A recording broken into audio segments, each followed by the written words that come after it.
Welcome, everybody. Thank you for having us today in your home. Today, I bring you Lorraine. We know her as Lori Medina. And Lori's running for Board of Alderman Commissioner in November 4th. Nope, not Board of Alderman. No, I'm sorry. Board of Education. I'll take that back. I had two aldermen on. So Board of Education Commissioner, November 4th. So, Lori, we're going to get into who you are, why you're running, how did you get here, what triggered you, and you have a fascinating story, and I know some of it, but I think the viewers need to know you have a great following. I really appreciate everything you're doing on the spiritual side. 40,000 views on your last live that you did. I think close to 50,000. It was 50,000? Yeah, 50,000 views on your last live was amazing. And that's not TikTok. That's Facebook. That's Facebook. That's really hard to get on Facebook. Yes, it's hard to get 50,000 viewers on one live. Yeah, and that's amazing. So, yeah, it's pretty obvious that you have a stronghold on the Christian community, and I love that. I'm Christian myself, but I think people need to understand who the candidates are. A lot of times people run for public office and don't know who the candidates are, right? And what we've seen over the last year or so in Waterbury, especially Board of Aldermen, right? I mean, Board of Education, what we've seen is that people resign from the Board of Education as a commissioner, and that the mayor appoints who he wants, and the people don't even know some of these folks. And not that they're bad people, but you have to go. I think the process is broken. I think that they need to be a little more digging, a little more due diligence, maybe intentional. Like maybe have a public hearing, right? And let the people decide, who you put up there. So this is a great opportunity because now the people are really going to decide, do we get Lori Medina as one of our Board of Education commissioners? And I think, your profession, what you do for a living, I want you to talk about that. How did you get to that journey, and where you at with that? I think that's important. But, without further ado, Lori Medina. Well, I was born and raised in Waterbury. I was born in St. Mary's. I lived here. I got married here. I opened my first business here. And what is that business? I'm going to interject once in a while. Tell a little bit about your business, Lori. So right now I have a home daycare, which is we offer care services for parents that go to work or school.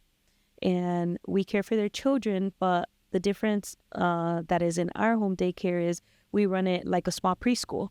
So children normally leave our daycare learning how to read, how to write, how to spell their name, all the educational foundation that they need before they go into kindergarten. That's awesome. So we do that. We offer care for infants, for toddlers, for preschool age children, and before and after school children. Oh, wow. Yep. Amazing. So we do that, but right now we're expanding into a center which will offer the same services, but at a larger scale. And it won't be run just by myself and my husband, but we'll have teachers. So we have some people that we are recruiting from Waterbury, great people that, serve the Lord and have great educational backgrounds so that we could service the children of the city. Well, congratulations. And by the way, I've gone to Lori's place. It is state of the art. Everybody has to go see it. I've actually referred a few people. Thank you. To call you and took them to your website. I believe you have a website, right? We have a Facebook page right now. Page, yeah. Yep. And we're in the process of getting our license. We're in the last stages of it being reviewed.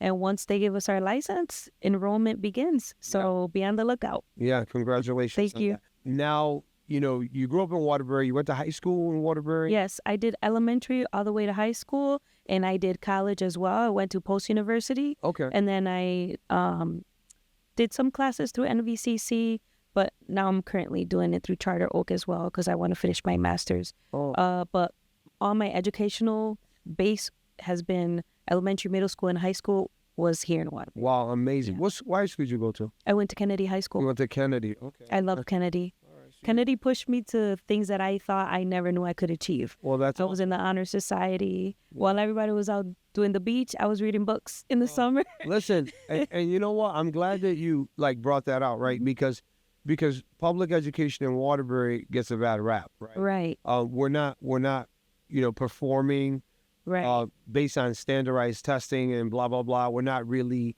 at a level where we should be. Right. That being said, it kind of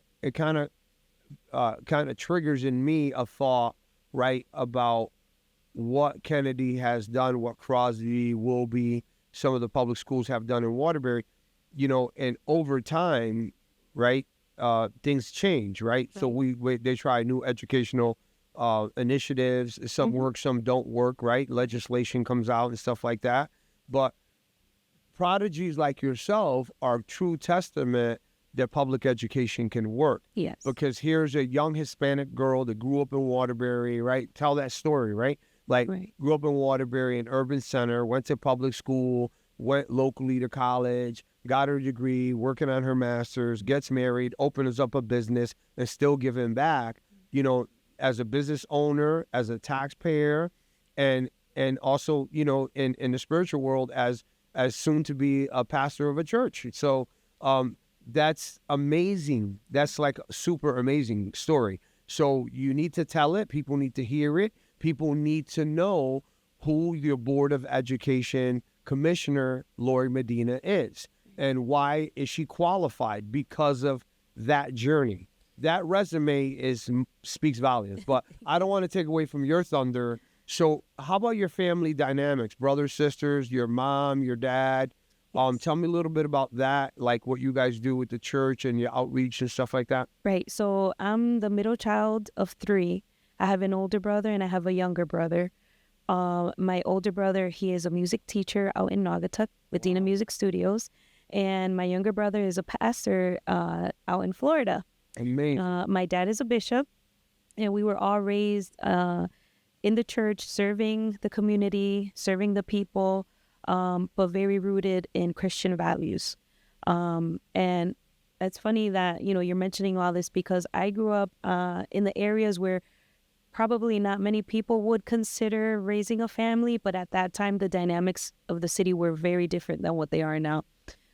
We grew up on Willow Street, when Willow Street was a street that you could walk to school and everybody would cut their lawn and, help each other out. Crime wasn't like what it is today. Willow Street wasn't what we see and today. By the way, for the viewers, just so you can understand what she's saying, Willow Street just recently had a couple of murders, and thanks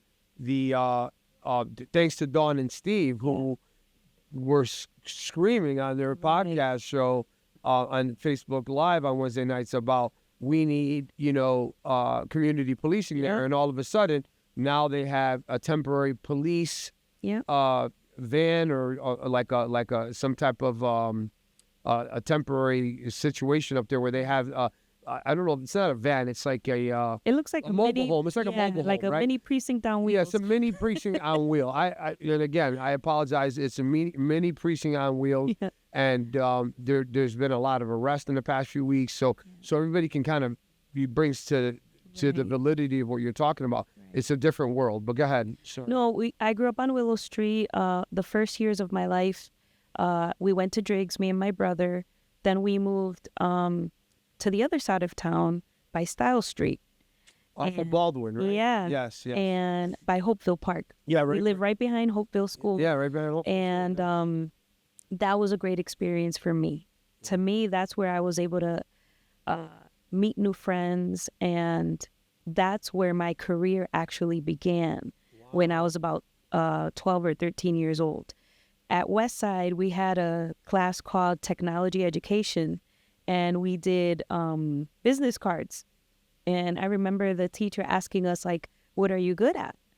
And I have so many cousins, and I always took care of my cousins. And I said, I'm a professional babysitter. I did not know that I was speaking into existence what I am doing today. That's amazing. But previous to that, I was always involved with the children's ministry of my church. Right. So somehow these cards, they spread around the neighborhood, and people would knock on our door asking, is Lori here? My mom was like, who are you? And they're like, great. We got this business card. And I started taking care of the kids in my neighborhood. That's amazing. I did that all throughout summer.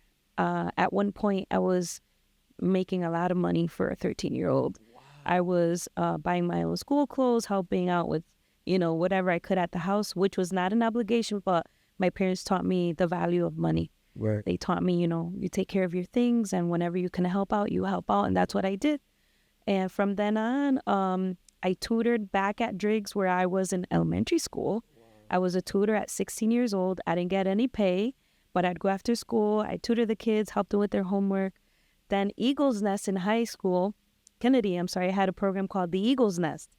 And it was young girls that were interested in early childhood education, and they had a 2-hour program, and the girls would run it.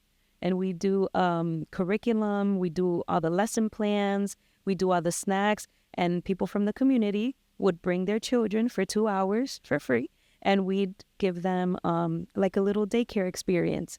And when I had that experience, I was like, this is what I want to do for the rest of my life. Wow. And it was thanks to a public school that thought about, wait a minute, we can have these kids do something, learn a trade, learn something. And I started to embark in that journey. I graduated when I was 17. I went straight to Take-Your Post. It was Take-Your Post at that time. Take-Your Post, yeah. It was super expensive. Yeah. I remember getting like a $50,000 loan at that time. Oh, my God. And my mom's like, you're responsible for that. Yeah. And I said, that's fine, because I want to continue with my education.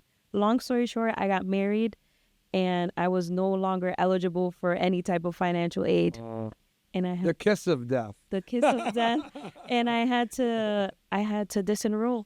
Really? And I went to work at a factory. I was 18 years old when I got married. I started working at a factory, but I never lose hope of going back to school. Right. So back then you could do these courses through the mail. Right. I don't know if you ever remember. I do remember that. So I saw a course online. I'm like, I'm going to do this, whether it's like late at night. Yeah. Somehow, some way, I'm going to reach for my educational goals. That's awesome. So I'd get home smelling like oil, because I worked at the Mill Street Fabrica over there. On Mill Street, yes. Yeah. Yes. Screw machine products or something. Yeah. I worked there, and I'd go home, cook dinner for my husband and me, and then hit the books. Wow. But they weren't accepted in Connecticut, the courses. So I was like, what am I going to do? I kind of had to put my studies in the back burner, and I started looking for other jobs. And then I became a nanny. And while I was nannying at this home, literally a millionaire's home, I'm with this infant child, not going to school because I couldn't afford it at the time. And the interior designer says, what are you doing here? And not knowing what she meant, I said, I'm the nanny. Right. And she goes, no, what are you doing here? And it clicked. And I said, I don't know. I'm just working, trying to make a living. And she gave me a number to one of the daycare centers that was, at that time, was Children's Center of Greater Waterbury Health Network. And her husband was the CFO of Waterbury Hospital. And she said, tell them that my husband sent you for a job there. And then the number and the name that they gave me was actually the director of the school. And to get to the director, you had to know somebody that knew somebody. And I'm here calling every day. Right. Can I speak to so-and-so? Because they said he had a job for me. And they're like, who are you? And I was like, I was just told to call. Well, long story short, I was accepted. They took me in, and they helped me go to school. Wow. And I started going back to school. I got my CBA, and here we are today. Amazing. Yeah. After that, I continued to work at other daycare centers. Sorry, I didn't mean to cut you off. No, that's good. That's good. This is your time. And then things happen in life where you have to make other decisions, and I was working 3 jobs at the time. I was nannying, working out of school, and then doing after-school care for other kids too. But I was wearing thin. And I said, wait a minute, that daycare goal was always in the back of my mind. And one thing led to another, and I was able to open my home daycare upstairs where I live, and I've been there for 6 years, and now we're going to open a center. Yeah. And I'm still in school, so I'm a big advocate for education. Yeah. It doesn't matter your background, what it looks like, what you think it's going to be. If you say, I'm going to do it, even if you don't have a support system around you, you will get to where you have to be. Yeah. So when I think of my upbringing with my education in Waterbury, and I'm just a Puerto Rican girl, like they say, a Latin woman from a low-income family growing up in Willow Stream. Mm-hmm. And I have right now, for God's glory, opening a center where I'm going to employ people. Yeah, that's amazing. I mean, but going back to the Board of Education, Yeah. I remember being about 6 years old and our art teacher coming in with a box of scrap paper, and her telling us the budget is cut. We can't buy new paper, so whenever you cut paper, put it back in the scrap box because we have to reuse it. I remember those days.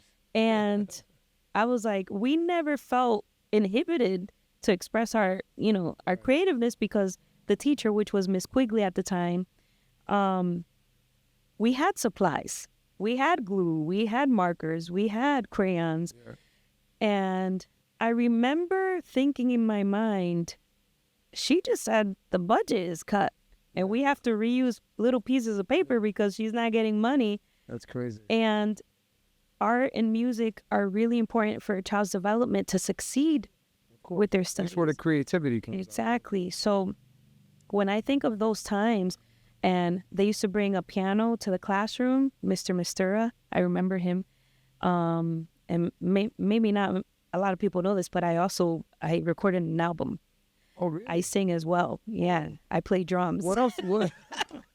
What don't you do, Lori? I'm a chaplain as well. Oh my God. And I don't mean this to toot my horn, but No, listen. This is what people need. This is why we do this, right? People say, "Oh, why do you do live podcasts or pre-recorded podcasts?"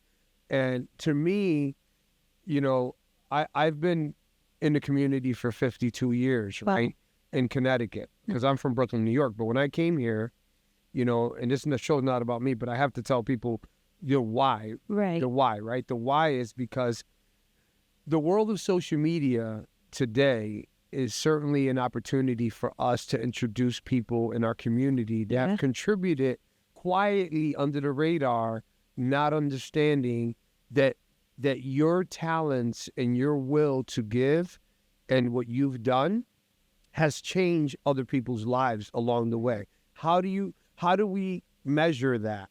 People need to hear it. Right. And then when people watch you on the podcast, that's Lori, that's the person, that's this, that's that, and people start talking about it. And that brings out the goodness in people. And your struggles and your story will resonate with others. For me as an educator, right? So thank God this October, in another month, I'm going to be finally getting my PhD. Wow. And I finished my PhD classes years ago, but I'm finally going to go get it, right? Wow. And I have to tell you what your story illuminates to me is simply when you talk about how you went to school, you went to the factory, you'd worked all these jobs. There's a theory in psychology that's called Maslow's theory of self-actualization. I don't know if you remember that theory. And what that theory says that all human beings need some basic needs, and that's, food, clothes, and shelter, and love is included, right? The human touch. But the top of the echelon of that theory, the top of that triangle, is self-actualization. And what is that? Is that something that we all as human beings want to attain, something that is the highest of something. And in education, getting your education, whether it's your master's, your bachelor's, or your PhD, that is what helps you say, I did it, Right. Because listen, you don't need an education, honestly, to do what you're doing. Right. But to be a business owner, right? Right. It's that grind that you actually prepared yourself at a teenage life to become a business owner. Mm-hmm. So I just want you to know that, thank you, because you just enlightened me on something.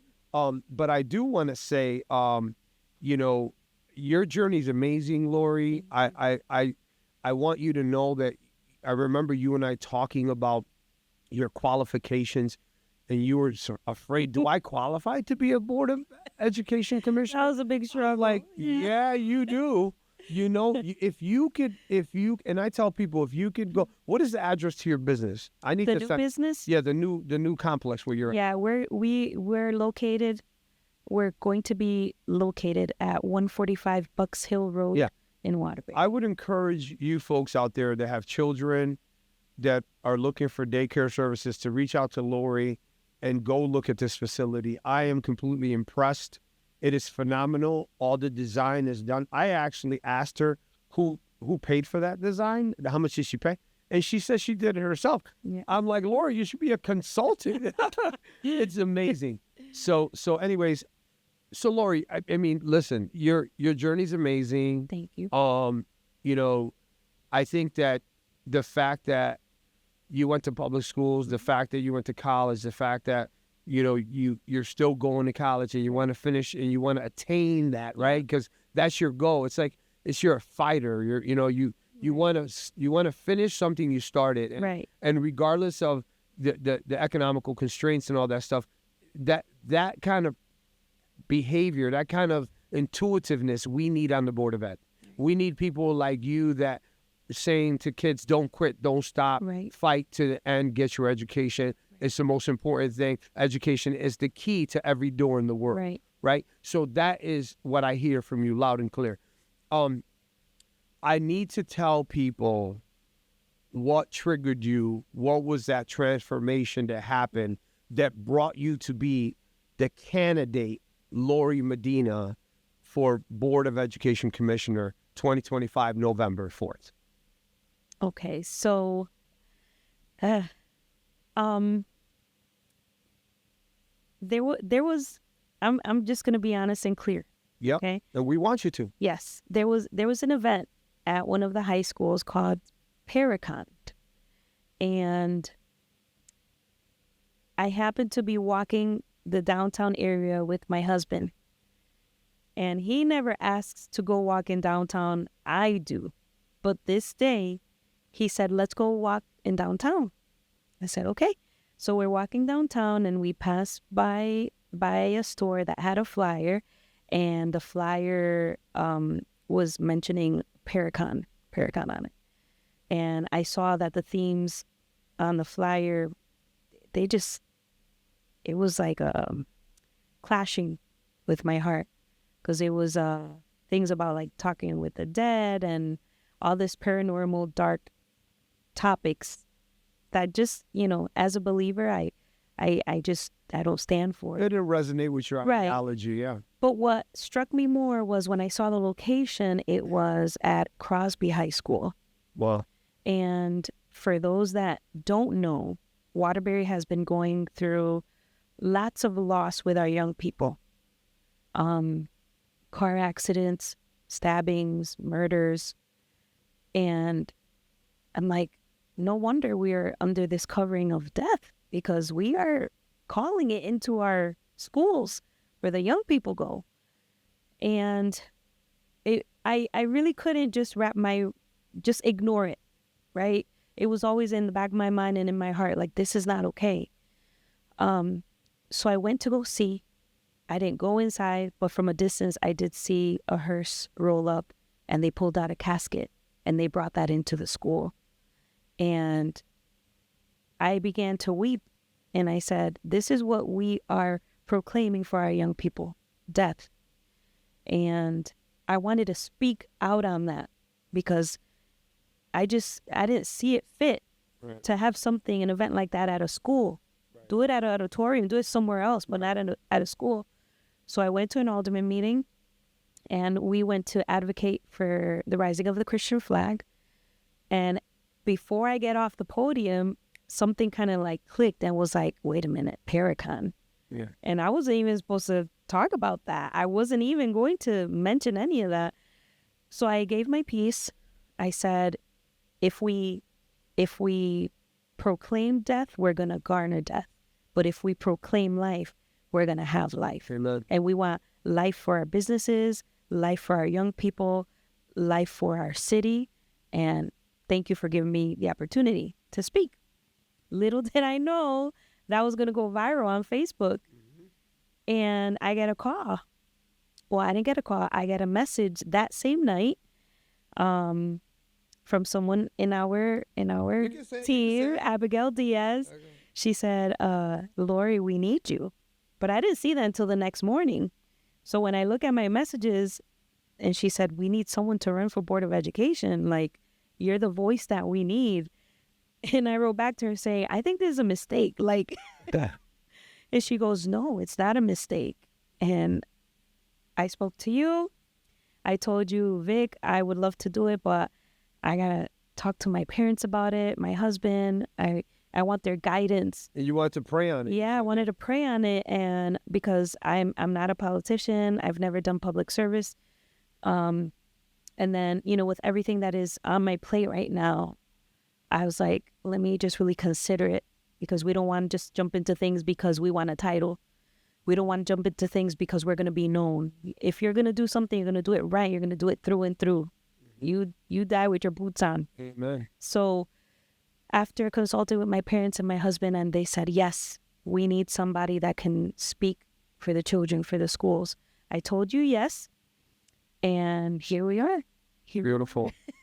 Beautiful. And I kept my word. Great story. Great story.